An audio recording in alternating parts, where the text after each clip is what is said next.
So this is this is probably not the final podcast of your podcast tour, but how many have you done in the past week? Oh, let me think. Where are we at?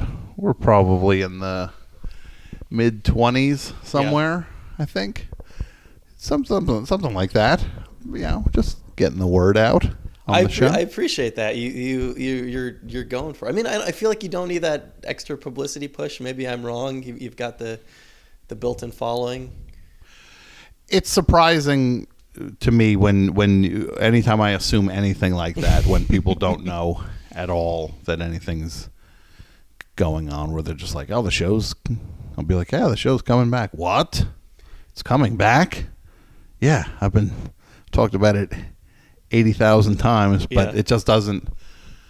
Not everybody sees every kind of social media thing, and so that's why I figure I'll hedge my bets. Not hedging my bets. I'm not hedging my bets by going far and wide, right? It would be not hedging bets. No, I think you're hedging. I feel like you're hedging. I'm hedging my bets. I'm hedging my bets against people not knowing. There you go. Is what it would be. Yeah. Has it been a good experience going around and talking about the same thing over and over again? It's like being in a band all of a sudden. Like, you know what it's like to be on the other side of that now. It's perfectly fine. It's everybody's, even things that are the same are different with it. So it's okay. It's and people are excited about it, so I can't complain about that. People caring about the show coming back, it's super exciting that people are into it. And also, I mean, I know what it's like to do a show and try to get like guests and stuff, and if I remember what it was like when I first started getting like half decent guests, and so if I can be a half decent guest on somebody else's show, that's a huge compliment, because I was on the other side of that for a long time. Were you sure when it went away that it was going to come back? I mean, it sounded like you knew that it was coming back in some form or other. It would be the kind of thing that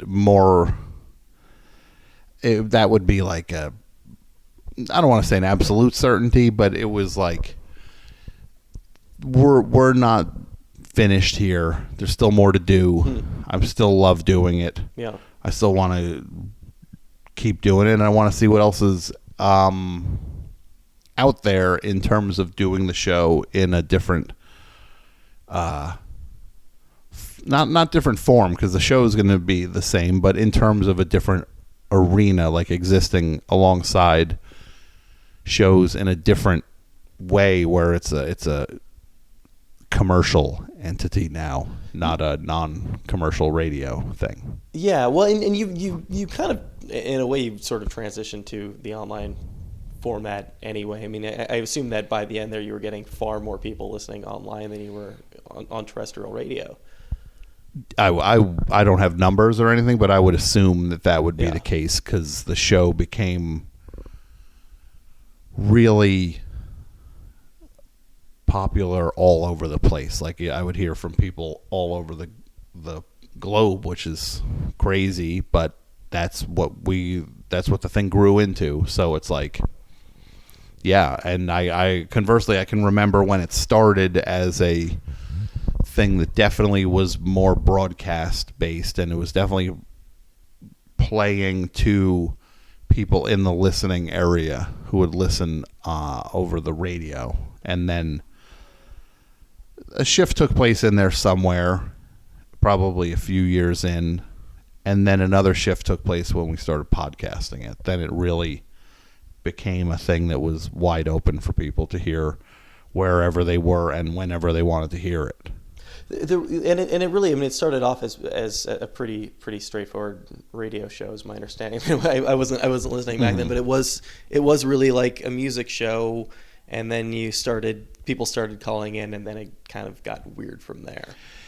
Yeah, the first shows I did at WFMU it was not called The Best Show at that point. So the first bunch of years there, I was doing a show just under my own name, and that was a music-based show that had talk became a more there was more and more talk as it went on, but even at its most, it was not a ton of talk. It was still a music-based show. And then coming back to do it as the best show, it was like, this is going to be a talk-based show. This is not a music-based show. But even that show had more music in it initially, and then as it went on, it was like, there's more to do here.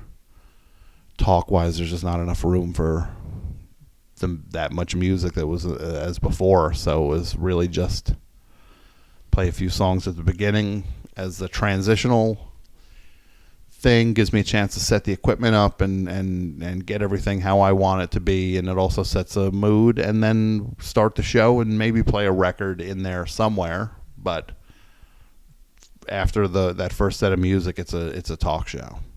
Yeah, and when we're talking about moving like from the radio format to something that's strictly online, I mean, you would think that would loosen the constraints a little bit. But from the sound of it, aside from some commercial issues and obviously some back announcing things like that, pledge drives. It sounds like the station didn't really put a lot of constraints on you in the end. I mean, even really from the beginning, it was. I mean, they call themselves a freeform station. It was a pretty freeform show. Oh yeah, no, the station. That's one of the many great things about WFMU. It's like, if you're doing a show there, once you're through the door, then it's you do the show you want to do. And that's, nobody tells you how to do your show. Once you're doing a show there, you're doing your show.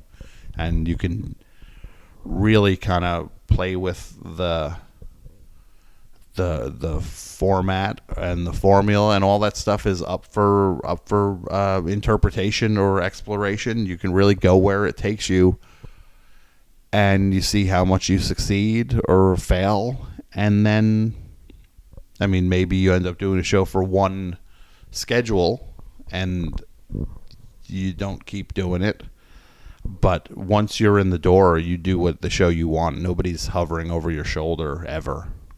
Did it how long did it take for you to realize that format was something that you wanted to stick with? I mean, I've got to imagine that, especially when you're trying something completely new, when you didn't have music to lean on, you probably reconsidered a lot in the early days. You mean thinking, let's go back to playing music? Yeah, or maybe let's just not do this show. No, I always wanted to do the show, and I knew it was funny. Yeah. It made me laugh. It made John Worster laugh. That was enough. We were just, as long as we were entertained and a few of our friends were entertained, it's like, no, we're right.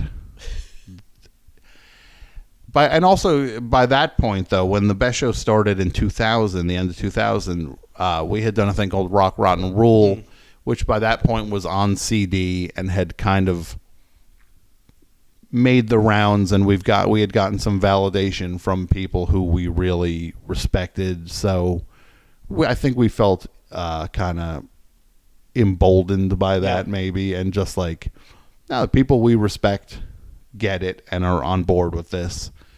If the other people aren't, then either they won't be or they'll get on board. Was there a feeling that the people that, if you just keep doing something good long enough, people will come around to it eventually?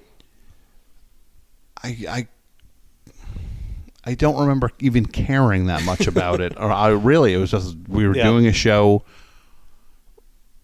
and just, I'm sure that was in the back of our minds the whole time, just because you don't want to do something in a vacuum that nobody cares about. It's got to be like,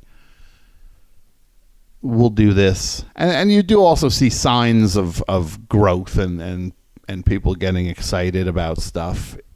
It's kind of like you do things that make you laugh, and you're like, all right, that's better than what we did before. And then you do that thing, and then from some people you get feedback that was something they liked. So those two things kind of keep you propped up when maybe everybody else isn't on board with it. I'm trying to figure out how much Twitter has rewired my brain in terms of my need for instant gratification. Sure. Yeah, it's a pretty unhealthy thing, I think, in a lot of ways. Twitter's really, if you do it right, I think it's a nice compliment to your life. You can check in. You can say what you're up to. You can, if you have something to mention or to promote, you can do that. And you can have a little back and forth with somebody you know, and maybe even meet somebody that you admire. You get them to respond to something if you're a fan of somebody. And I think that's the way to do it, but to be sparing with it. But when there's people on it who are just so compelled to just tweet any thought or reply, where they'll reply to anyone who says anything to them, that to me is just, I think, and look, if that works for people, that's fine. But you have to be aware of maybe the toll that's taking. Yeah. In not even how it impacts you on Twitter, how Twitter impacts you everywhere else. Oh, it gets you emotionally, and that's I think that's the what I'm getting at is this is the problem we're having right now is when you start thinking of things like in terms of success, like tweet by tweet. When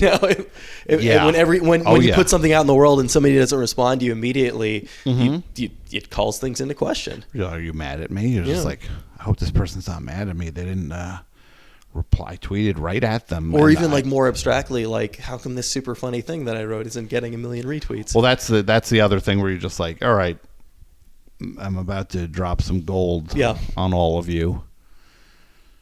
And then it just lays there and you're like, what? Come on. Just like, how does this not have any, this is not getting any traction? What? 3 favorites? That's it? 1 retweet, 3 faves? No. This is a 50-50, at least a 50-50, 50 retweets, 50 faves. Where's the justice here? So yeah, it creates really strange expectations on things, and I think it makes you, at its worst, I think you start to think toward what will work on Twitter. Yeah. Rather than what is the best thought you can have. I think you clip yourself off sometimes, which is something I miss on the radio. What the radio show is the opposite of Twitter. Yeah. So I can just spread out and talk and talk and talk as much as I want and kind of hopefully explore all the corners of a particular idea and really take things as far as we can take it. It's funny. I mean, there are things I've seen people comment about this, but there are things that will come up where people are like, I wish the best show was around because I want to get Tom's hot take on this. And in the year, it's been a year. I guess it's been a year since it's been off the air. Have you rewired your brain a little bit now that you don't have a weekly 3-hour segment to just talk at something?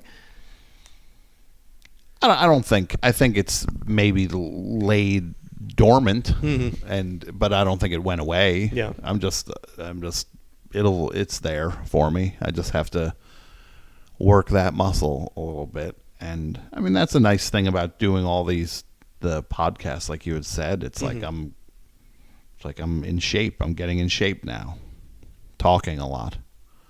It's like I'm going to the gym. I'm sparring. Going on all these podcasts. What was it? It was 13 years. Yeah, 13 years I was on the air. This idea again of instant gratification. This idea of sort of, I guess, once you sort of set the bar with a certain level of success, and then you have an off week, and then you have one of those weeks where nobody's calling in, and you did a good job of making it a joke about it, but to some degree, you always sort of wondered how serious you were about how upsetting it is, and how much when you're having a down week, how much you call these things into question.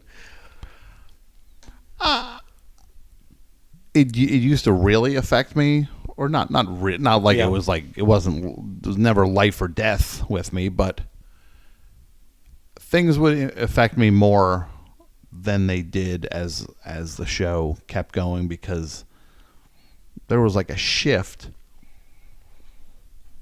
where even it's like if I'm trying as hard as I can to do this show at a certain level, and John and I are writing calls, and we know where they're at in terms of the level they need to be at, and if I'm preparing with topics and things to talk about and things to make fun of or just explore or whatever it is, and if the show turns out differently than I had pictured it in my mind, it's like I got to a point where I did not look at those as bad shows, where even if everything fell apart, because some of those shows are people's favorite shows, to hear me lose it and get really frustrated by things is some people loved those shows. And I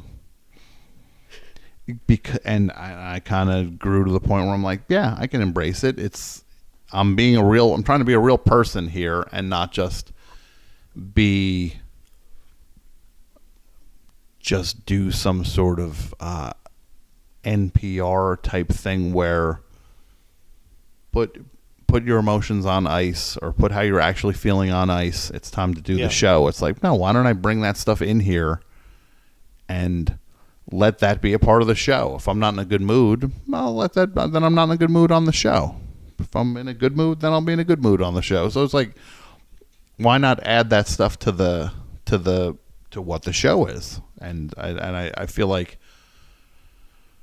when I started doing that, I think the show definitely got better, and I think people definitely responded to that, because it became like there's a person there, not just a host there. Did you feel yourself ready to make a major change? I mean, ahead of actually making the decision to stop the show in that format, did you feel like you needed to make a big life change? I mean, that's a pretty big commitment. I mean, it's not only 3 hours each week, it's all this time it takes to prep for a show that you're basically not getting paid for. Sure. Was it clear for a while that you needed to move on in some form? Yeah, I guess it felt like at some point there's gonna be I could not avoid the collision after a point. It's just going to be like, these things are going to,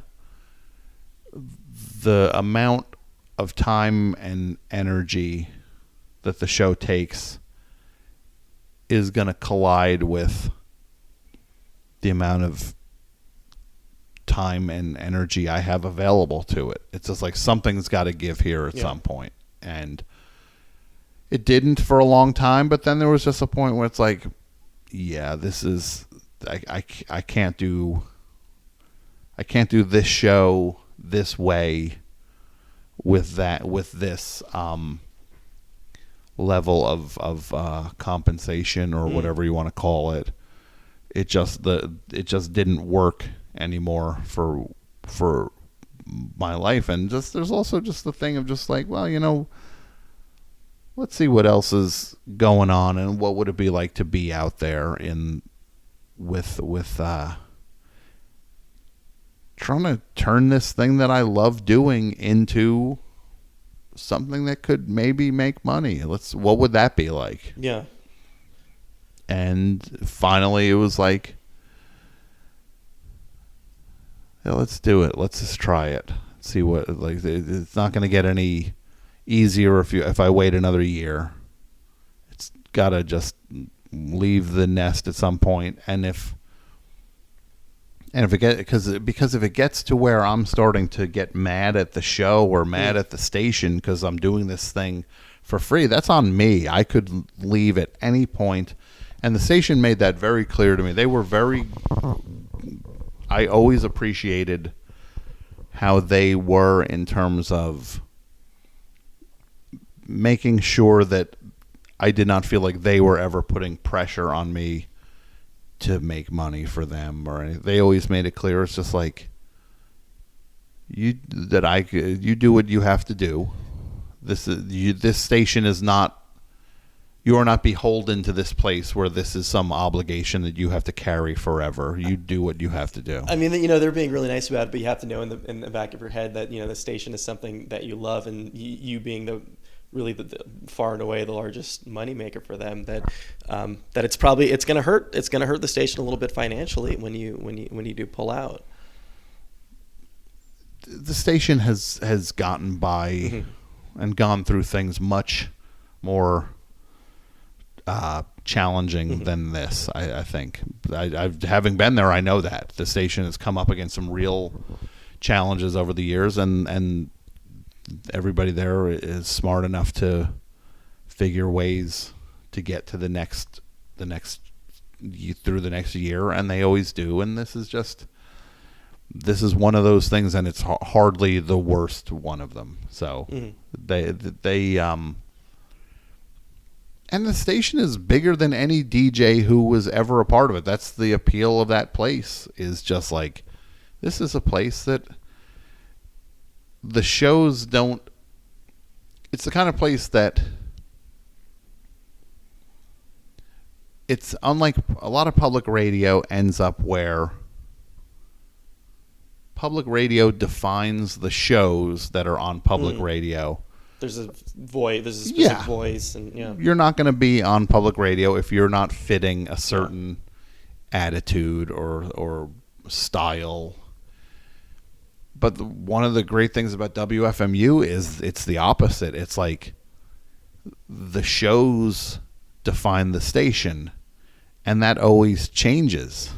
It's an evolving thing to see what the station looks like in any given year or any given decade. It really is this constantly evolving thing that they're not programming that place to make sure it's like, we have to have 3 of this type of show, 1 of that type of show. We don't want any of that type of show. There's none of that thinking going into it. It's like they just want the most qualified and the greatest versions of each style to be on represented.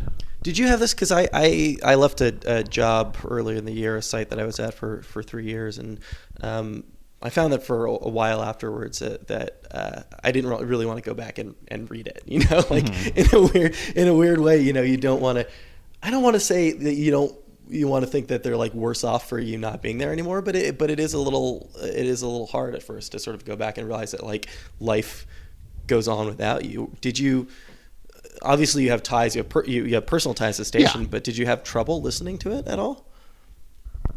No, not at all. Really, I was, because my wife has done a show on WFMU, Terry T, for a long time. She took a break now from it because she also just needed to get a little change in things, and it was nice to have a stretch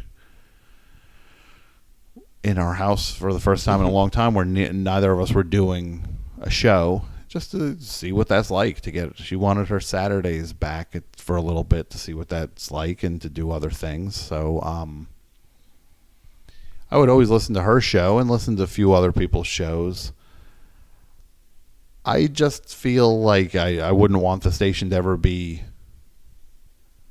anything other than what it is and what made it appealing to me in the first place to want to be a part of it. And just, I just try. I really wanted my leaving the station to just be kind of like anybody else leaving the station. People leave it all the time, and so it just, those people still have ties to the station and still are involved in stuff. They just don't happen to actively be doing a show. So I just wanted some version of that to be around.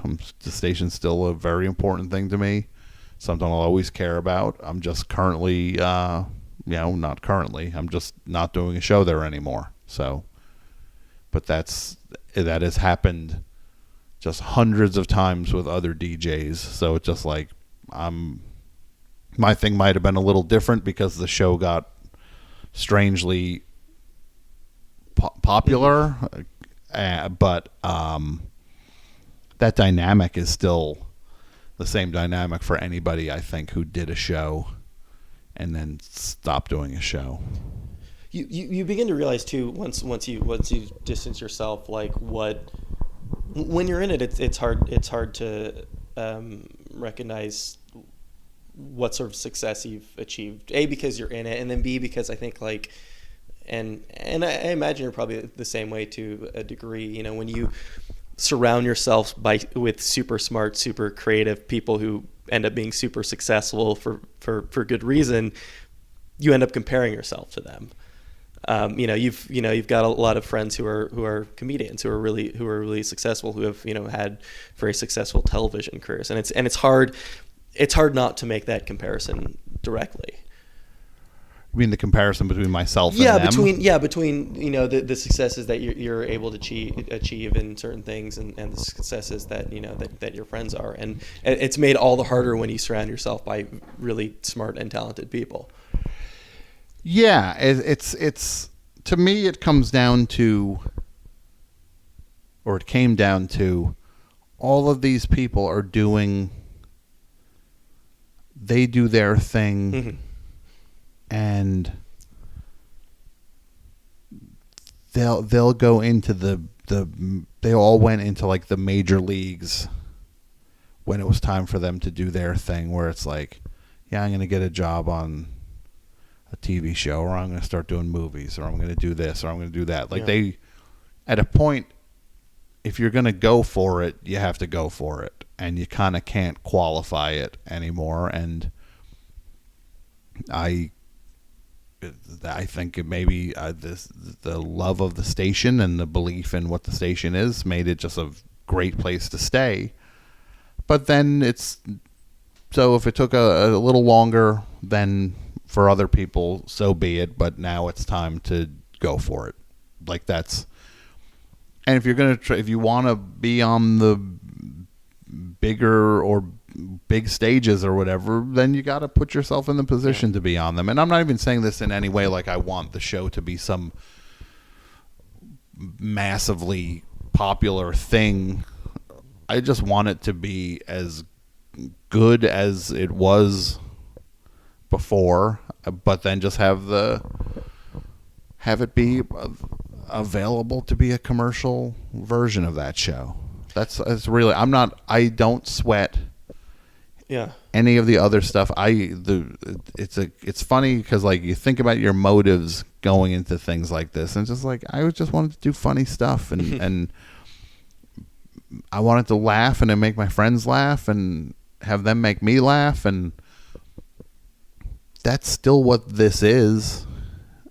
That's all I want out of it, really, and just for it to be solvent, not to be some giant bank vault opening like now it's time to get rich. And I'm also not looking at it as some sort of platform to build out like my network or anything like that. It's like we'll see where things go. I don't know where they're going to go.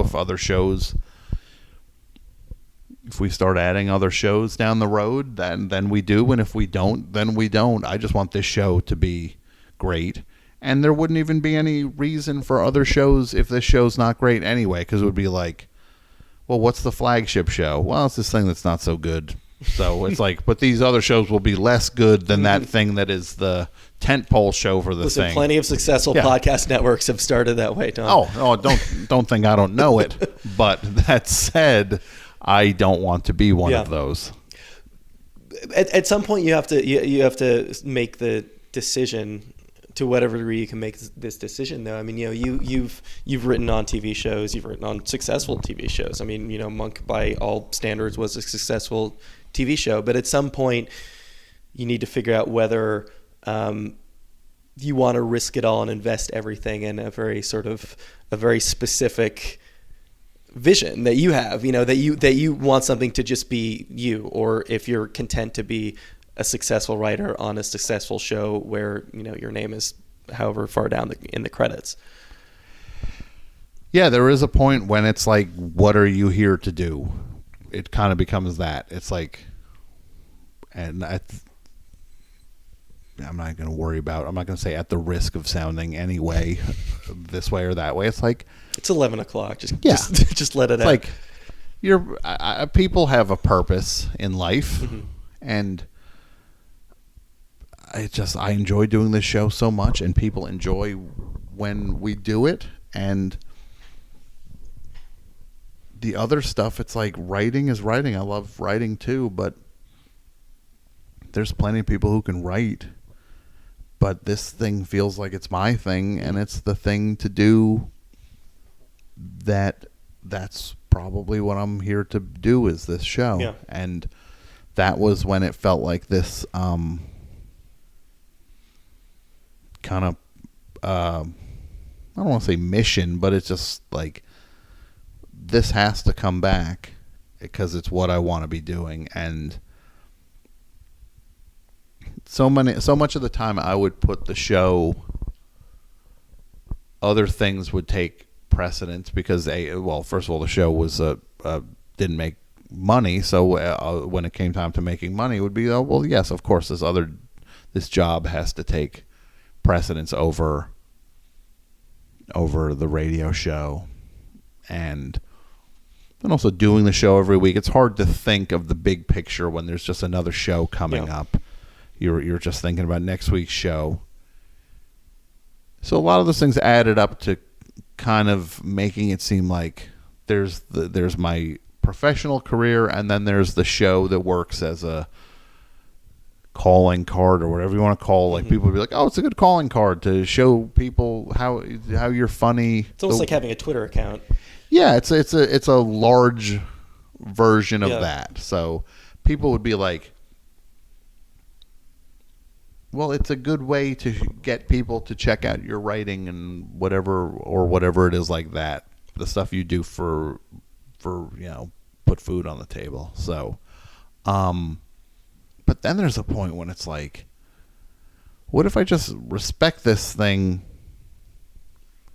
and put it first instead of having it be that anything else can jump the line and cut in front of it and be first? So it's like, what if I did that? And then I did that where, I mean, there was a job lined up that would have been a great job, and I wanted to take the job, but then it's like, if I take this job, the radio show's not going to happen like I want it to happen. And this is so long in the making that if I don't give this thing the shot that it deserves, then that will bother me. That will haunt me forever, is that I, at the last second, kind of took my eye off the ball and looked at something else. Yeah. Right when it was like do or die time, I focused on something else. So it's like, that would sink or swim. I got to give this thing the shot that it deserves to have. That's interesting. You feel like, because again, you can, especially now that you're removed from it for a year, you can look back at 13 years, and especially the last like 5 years, and look at that as being a success, as being that you did take that shot, that you made something a lot of people liked, but you feel like, it's going to sound a little silly, but you feel like it hasn't quite achieved what it could potentially achieve. I still think there's plenty to achieve creatively. We're not done at all with that, and stopping it has given a chance to take a look at the big picture with it and see that, let's try to go to other places with this and see where those places, see what they are, what are different ways we can do the show, just to, why not crack it wide open and let who knows what the definition of the show should even be. How broad can we get with that? And then owning the setup, now it's like, okay, well, who says the show has to be 3 hours once a week? Because it was on a radio station before, so it had to be a finite amount of time on a specific date. So it's like, it doesn't have to be that anymore. There's a lot of potential to do a lot of different things. And so in that regard, we're not done. We never started in terms of seeing what it can mean as a commercial entity, and so it's the kind of thing where it's like we have an audience, people are into it, people care. Let's see what that means out in the real world. And it did make some pretty, I don't want to say dramatic shifts because I guess they were gradual, but it was just like, oh, I guess this show is about puppets now. You know, Yeah, I guess yeah. but that's what's happening. But that's what made it fun, is Yeah. that just like I would never have guessed that's where we would have ended up, and then I never would have guessed there would have been these sound collages, and I would never guess what the next thing is that's going to be some version of that. I don't know what it is, and I'm excited to find out, and I'm going to push hard to find out so we get to that place. That's really, to me, that's just about really keeping your foot on the gas and really seeing what you can get out of things. You're good at you're spotting something and knowing that it's something that you can ride for a little while. You're good at picking those interesting things out. It's fun to just well, thank you. I guess it's I listen to people and try to actually hear what you can get from what they're saying and see where we can both go together. If it's a call from somebody just calling the number, it's like, let me play, or I'll play with you and we'll goof around and I'll tease you a little bit and let's see where we end up with stuff and see what you say to what I say, and then you might say something that's the last thing I would have expected, and then we're somewhere else entirely. Yeah. So yeah, it's fun to go to those places and to just see what the show becomes, because you're just open to letting it be whatever it is. It's not Saturday Night Live where we're sticking to, you can like set your watch to the format. There's not a structure to the thing in that regard. That's kind of unwritten. So let's take advantage of that. Do you think it was a benefit to you and to the show that, I guess in a lot of senses, you didn't come up through whatever these sort of established comedy channels are now, that you weren't, I mean, obviously UCB is relatively new as kind of a factory, the comedy factory, but was it helpful that you approach it from a different angle? Ultimately, yes. It's really, to me, I'm happy that that's how I came up, is just being kind of adjacent to all these things, but not a part of any particular scene or club. I was friends with all the UCB people and know all that stuff, but I never took classes. I didn't live in New York. I lived in New Jersey, so it's like kind of New York adjacent, and ended up kind of on my own planet. John is in North Carolina. I'm here. We talk on the phone and build these things, and we're both just off the we're not on like that. We're not on, there's like it feels like sometimes there's like a treadmill where everybody's like keeping up with everything and really needing to be like on it and up to date with everything. And I think we both end up moving at our own rate, and which is good, because then other things get added to the discussion, which haven't been run through the mill over and over, because it's everybody in New York is talking about the same thing. It's like being out in New Jersey, you get some different set of influences that get brought to the table, and maybe those also are more universal to people too, because most people don't live in a major city there's plenty of people who live in the city who listen, in major cities who listen, obviously, but we get people from all over.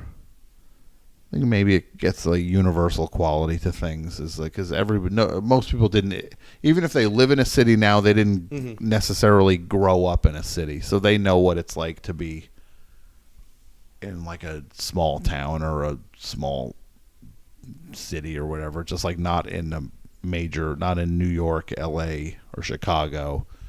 Like, so I think there's something to just us being off the grid a little bit that comes out that I think kind of maybe flavors everything in a good way. Yeah.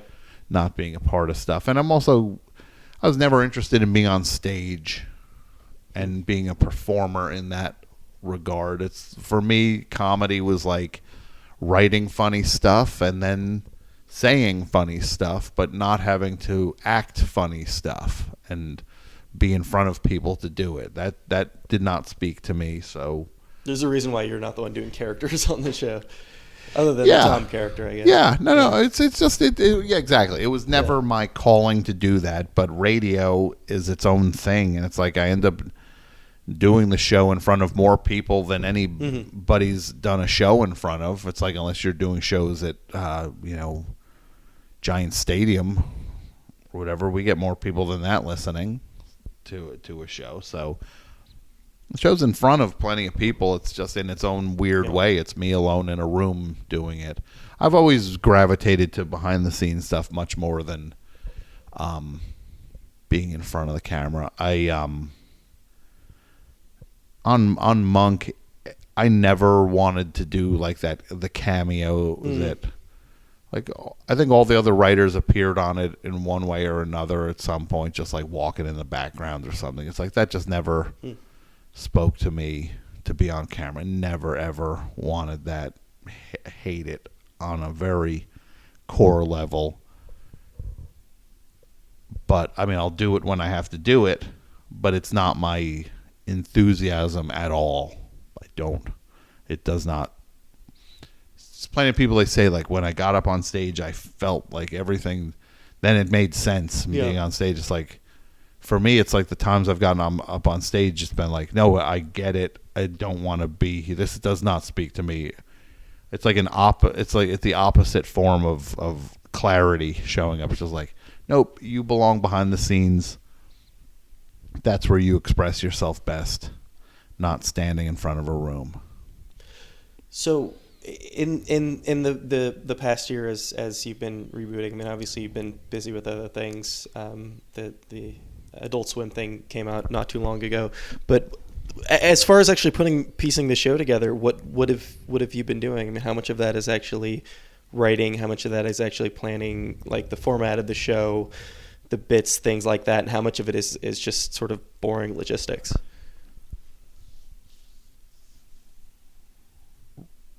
For so much of it's almost the vast majority of stuff is the boring logistics the part. ISDNs it's and the building the thing and picking up cables and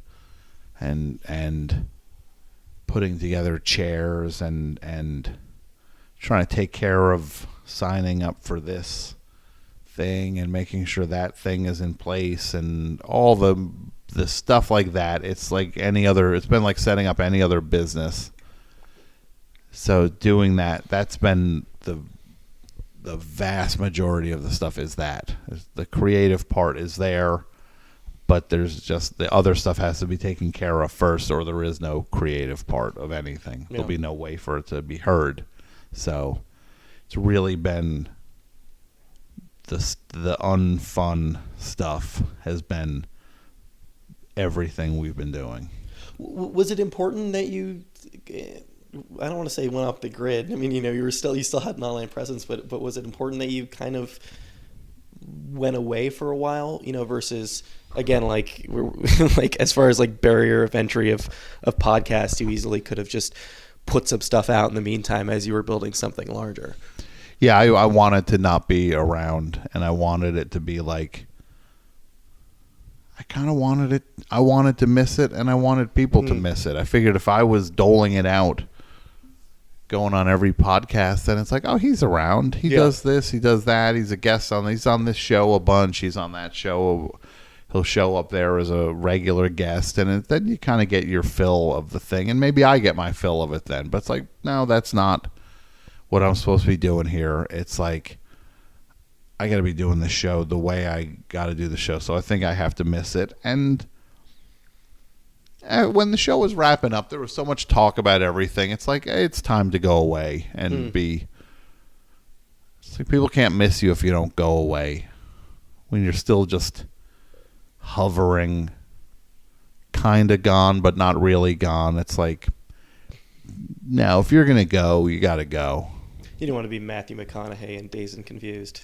Exactly. The guy just hanging out in town, still just watching the cycle play itself out over and over, and he's still there. And just, no, I did not want to be. I did not want. I also just wanted to shut up, too, for a while and just be like, let's think of what it means to talk into a microphone. Let's see what it means to do a show by not doing one. So it was good to stop. So you haven't spent a full year just trying to find the perfect coaxial cable for your show. What have you been doing? What have you been up to? Is that a hard question? No, it kind of is. I mean, it's a year is there's so many things that are half started and then don't go, and then it basically finish the show in December. Holidays come and go. Yeah. January, really just enjoying not doing the show and digesting not doing it, and then working on some writing stuff. Beginning of the year, started to pitch the Adult Swim thing. That started. That was a long road to get to that point where we finally got to. But that started the beginning of the year. The box set started the beginning of the year. Those two things going on. Then around that point, it was people making propositions to do the show on their network or their radio station, organization, whatever you want to call it. It's just, so sorted through all that stuff. That took a few months to hear what everybody was saying, process what everybody's saying, see what would be a fit, what are the pros, what are the cons. Eventually deciding, I'm going to just do it myself as an independent venture is the best way to go. Already into the box set by that point. That's like April, May. Cranking on the box set. Start cranking on the Adult Swim thing. I direct some commercials in there to kind of pay the bills. Then summer comes along, then it's box set and Adult Swim thing, full steam ahead, round the clock. That took me all the way to November, before those things were truly put to bed. When the Adult Swim thing was put to bed, I could work more on the radio show. And then when the box set was done, then it was full radio show, one thing on my plate, radio show, and that's where we're at now. So, speaking of commercials, I really want to ask you about the Jeter thing. Like, I remember just seeing that commercial, and you pop up for about a second in there. Yeah, you were not necessarily the biggest Jeter or Yankee fan or baseball fan. Not really. No. How did you wind up in that commercial? They asked me to be in it, right. So I was in it. So I did it. Yeah. Yeah, it goes like that sometimes. Yeah, so what was the Adult Swim thing as far as like what did it start out as, and and as far as what it actually became? And were you guys actually pitching like a series? No, it was meant to be one of the 4 a.m. infomercials. Like, let's do one of these. It'd be a good thing for us to all do together because we know Adult Swim. Ollie Green, one of the big wigs there, and she's been super supportive of the show and been a real kind of champion of what John and I do. So it was like, let's do this thing. Let's do something together. And that seemed like the perfect thing to do to get things rolling. It was perfect for the 4 a.m. slot in a lot of ways too, because it really was a late night infomercial. Yeah, it was meant to just be this weird thing that if you know the world of the stuff, then you would get all the references with stuff. But otherwise, it was just weird. It was just that's why the Too Many Cooks thing was a success, right? Because it was like somebody is up in the middle of the night for whatever reason, and it's just the weirdest thing that you've ever seen is on the air. Yeah, I mean that's the goal of those things, is to be like that. Yeah, and have them kind of just show up, and you're like, I don't know what that was, but it was fully formed, whatever it was, and I'm processing it, still digesting what. So, yeah, I mean that thing, nobody could ever count on how the Too Many Cooks thing went. That just blew up and went viral, just like few things go viral like that. So. Was it something that you and John had been talking about for a while, as far as like what these characters would look like fleshed out, or or even the possibility of doing a show at some point? I guess that goes back to that thing when you're doing a thing every week, you just don't have time to think about things like that, and stopping the show was a good chance to think about stuff like that. That afforded us the chance to be like, yeah, let's figure out what that would be, a thing like that. And then the box set was the same way, where it's like I could not have worked on that thing like I worked on it if I was doing the show every week. We had to get that perspective on what the things John and I did were, and what the calls were. So we needed to not be doing them to be able to see what we had done. That must have been, in a way, probably both of those projects, but especially the box set must have been sort of the perfect like summer school assignment before you get back into something, like literally going back and crawling through 13 years of calls. Yeah, it's kind of thematically, it's kind of perfect that it's just like the first time we go back and really get nostalgic and revisit the past and go deep into that stuff. The only time we could have ever done that was the time that we did it. Yeah. So it lined up perfectly. And then there's this thing now where it's coming back. So now it's about the future again, where we went back to the past for this box, and now we're seeing what's around the corner. So we're right there. I mean, you've been saying December. Mm-hmm. Is that still the plan? Yeah, we're very close. What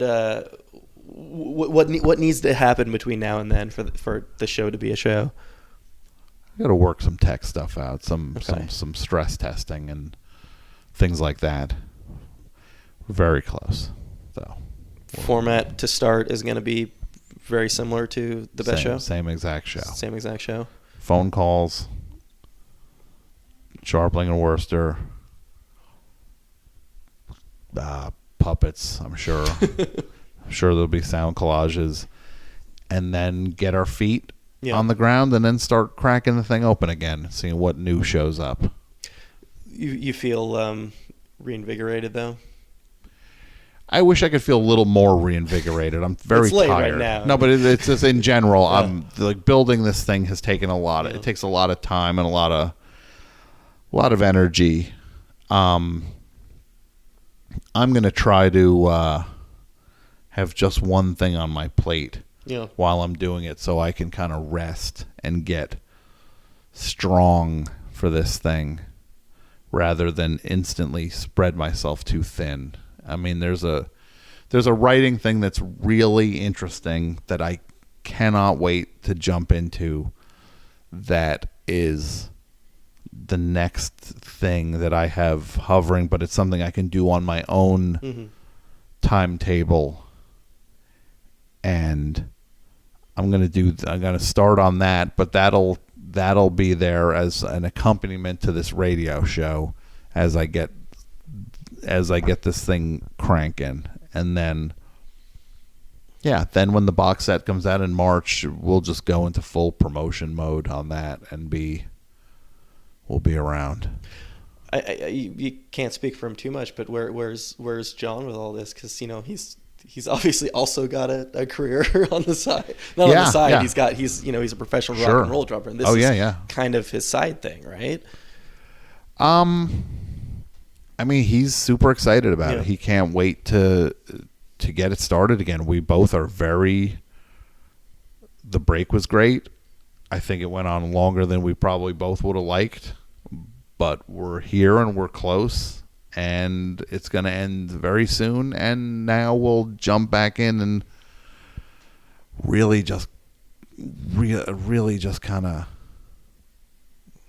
see what's out there, and doing the box was great because I know there's characters we had passed over or maybe didn't do everything with, and now we can be like, oh, that character's great. Let's go back and do more with that guy. And we've done a lot of writing over the year to get ready for this, just because you get thoughts and so the box really opened a lot of stuff. Like I felt we both had a lot of ideas once we went through that. Felt like, yeah, we've got a lot of things we can try here. Let's end on this because you got to get back to New Jersey, get some sleep. What is there one character you can point to that had been neglected over the years that you really can't wait to bring back? I like Mike Sajak a lot, who was Pat Sajak's brother. Yeah. I like him, and he only was on a couple times. I feel like that was really funny and worth seeing what that can, if there's anything. Maybe we talk about it and try to come up with something, and it just doesn't go. So we might still never hear him again. But I'm going to at least bring him up, see if we can come up with something for Mike Sajak to do. All right, I lied. One more thing. It's related to that, though. Sure. Over the past year, like I said, to sort of bring us full circle to the beginning, but all these instances of these current events that were happening over the years where everybody wished they had Tom's hot take. What was the thing that you really regretted not having a microphone to speak into about? Probably, I think it's hard to say because some news things are not fun. Obviously, there's been a lot of rape lately. Yeah, weird. A lot of that. A lot of people who shouldn't die ending up dead, and then nobody gets in trouble for it. But I don't know if we would have done a whole lot with. Yeah. But I think something like Donald Sterling would have been really like we would have. I'm sure he would have become a character in things because he's just a ridiculous idiot, and that would have entered the discussion. I think Donald Sterling would have been. John does a really good jowly character. Yes, he would have had to have gotten his. He would have had to have found a new gear in terms of jowling it up, and see if he can get that Donald Sterling level jowl action going. I think he has what it takes to get the 5-star Donald Sterling jowl thing going. We'll find out or not. I don't know. Thanks so much, Tom. Oh, thank you. This has been great. There you have it. That was Tom Scharpling of Scharpling and Worcester of The Best Show on WFMU, soon to be of The Best Show podcast. He's been doing a sort of a pre-podcast victory lap. He's been going around to all these different podcasts, getting used to speaking in front of a microphone again, and getting the rest of us psyched up for the return of The Best Show. I don't have an actual date for the return of The Best Show as of the recording of this outro right now. I suspect, because this is always the way these sorts of things go, I suspect that between my recording this and the actual posting of the show that the date will go there. So we'll put it on the post, but again, if you've listened this far into the interview, you're probably already following him on Twitter, so you'll be getting that information directly from the source. It will be returning this month, a Tuesday in December that doesn't leave a lot of options, so look for that very, very soon. I'm very excited to see it come back. It's if again, in the off chance that you listen this far into the show and aren't familiar with The Best Show, it's it's a perfect thing. It's just a perfect, wonderful, beautiful comedy thing. I think I actually told this story before, not on my show, but I believe I called up on Tom's show on the what were they calling it? Depravity's Rainbow, which was sort of like a sideshow when he wasn't there, and there was some sort of anniversary. And I told the story of the first time that I ever heard the Best Show. I was in Chicago for work. This was not during work hours, but I was at Quimby's, which is a fantastic indie comic shop out there. And instead of music over the PA, they were playing a radio show, and there was a dude talking about a forthcoming Brian Wilson record, which has yet to come out, and I suspect very strongly will never come out. Called Pleasure Island, which is just a super weird story about a bunch of guys who found some sort of bikini paradise or something along those lines.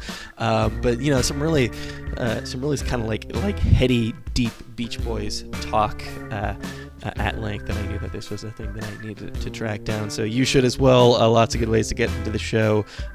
This Best Show Gems. I think this is probably the best way to get into the Best Show if you want to cram a little bit before the podcast comes back, because it's a weird, very specific thing, and I know a lot of people who've tried to listen to it and haven't really been able to get into it because it's got its own sort of strange rhythms. And Tom will probably hate me for this. I kind of hate myself for saying this, but it's like jazz, guys. It's like a jazz song. It takes a while to kind of figure out the frequencies that it's working up, but once you do, man, you get hooked. So thanks so much to Tom for taking the time to do that. He as I said, he's been on this crazy podcast tour, and he came out to Queens for another live show that he was doing out there, and was very kind. He got delayed. He's supposed to be at my place at 7, go to that event. He's coming all the way from Jersey, got caught up in like 4 hours of traffic, but was very kind to head over to my place after the show. So we started recording that one at about 11 o'clock. He was pretty exhausted. Like a pro, yawned off mic, didn't pick up, and I thought got a very, very fascinating insight into Tom's mind. So thanks so much to him for taking the time to do that. Thanks to you guys, as always, for listening. Thanks to Brian, as always, for editing this thing together. Thanks to Mark and everybody else at the Boing Boing Podcast Network. So many nice podcasts over at the Boing Boing Podcast Network. You can check those out over at boingboing.net. You can check them out over at iTunes. We've got a page over there. And while you're over at iTunes, you should take the time to rate the show. A very, very high 5-star rating. It's the only rating that we will accept. Also, this is, I guess, being the end of the show, this is a good time to plug one of my things, which is I have a silly new podcast that I'm doing with my buddy Timmy Williams of the sketch comedy troupe and the IFC show, the Whitest Kids You Know. It's called Why the Hell is Timmy in South Dakota? It's a weekly 5-minute podcast, so it will not take a lot of your time. And each week I call up Timmy and try to figure out why the hell he's in South Dakota. There's been one episode so far, and so far haven't got to the bottom of that mystery. We're, it's kind of like Serial. If you like the Serial podcast, you'll probably like this. It's no murder, but still trying to figure out the same mystery week to week. So check that out. You can find that out over also at iTunes. It's got its own Tumblr. That's whatthehellisttimmy.tumblr.com. We've got a Tumblr for this show. It's rylcast.tumblr.com. We've got an email address as well. If you've got any feedback or anything else, that's rylcast@gmail.com. Thank you guys so much for listening. Got lots of good shows coming up. We will catch you just about this time next week with another episode of RIYL.